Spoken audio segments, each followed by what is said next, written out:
मध्ये आज गोळीबार प्रकरणावरून फार गोंधळ सुरू आहे, गदारोळ सुरू आहे. गृहमंत्र्यांच्या राजीनाम्याची मागणी देखील करता येईल. ते गोंधळ घालणारे कोण आहे?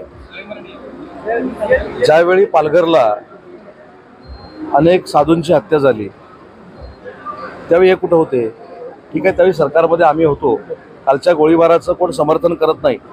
ज्यांच्या कुटुंबामध्ये हा प्रसंग घडलेला आहे, कोसळकर कुटुंबामध्ये, त्यांच्या दुःखामध्ये आम्ही 100% सामील आहोत.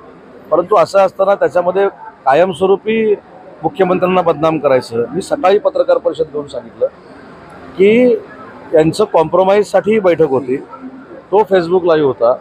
आता मी कॉम्प्रोमाइजसाठी बैठक घडवली कुणी?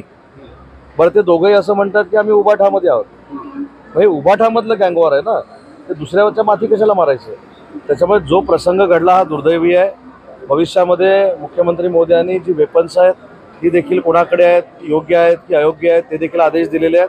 परंतु कालचा प्रसंग हा वैयक्तिक वादातून झालेला प्रसंग आहे. त्याच्यामुळे त्याचं सगळं खापर, म्हणजे चांगलं झालं तर आमच्यामुळं आणि वाईट झालं तर ते एकनाथ शिंदे साहेबांमुळे ही प्रवृत्ती जी वाढते ती बंद झाली पाहिजे. आणि मी सकाळी, आता माझ्याकडे फोटोग्राफ्स नाही आहेत, पण सकाळी मी सगळं त्याच्यातले फोटोग्राफ्स दाखवले, त्याचे बॅनर दाखवलेत. काही ठिकाणी तर असं ट्विट आहे की ज्या वॉर्डमध्ये अभिषेक घोसाळकर हे नगरसेवक होते त्याच वॉर्डमध्ये मला मतदान करा आणि मतदान आता बदला, अशा पद्धतीचे बॅनर आहेत, अशा पद्धतीचे ट्विट आहेत आणि त्याच्यावर उभाटाच्या पक्षप्रमुखांचा फोटो आहे. मला असं वाटतं की हे सगळं आहे. एखाद्याच्या मृत्यूनंतर हे खरोखरच बोलणं योग्य नाही, मला पण माहिती आहे. परंतु एखाद्याचा मृत्यू झाला की त्याच्यामध्ये कायमस्वरूपी मुख्यमंत्र्यांना ओढायचं आणि कुठचे तरी फोटो दाखवायचे, हे काही योग्य नाही.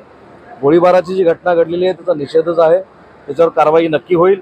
त्याच्यामध्ये तिसरा कोणतरी होतं असं देखील म्हटलं जातं आहे, त्याच्यावर देखील कारवाई होईल. परंतु या सगळ्या गोष्टी परत घडणार नाही, त्याची पुनरावृत्ती होणार नाही. त्याच्याबद्दल ज्या काही कठोर कारवाई करायची आहे त्या करण्याचे निर्देश स्वतः देवेंद्रजींनी दिलेले आहेत. खरं तर विरोधी पक्षनेते अंबादास दानवे हे कोणत्या अधीक्षकांची खरडपट्टी देखील केलेली आहे. तुमच्याच सरकारमध्ये असेल लोकप्रतिनिधींनी मारहाण केल्याचे घडले. मला असं वाटतं की पोलीस डिपार्टमेंट त्यांना सगळ्यांच्या जंत्र्या माहिती असतात.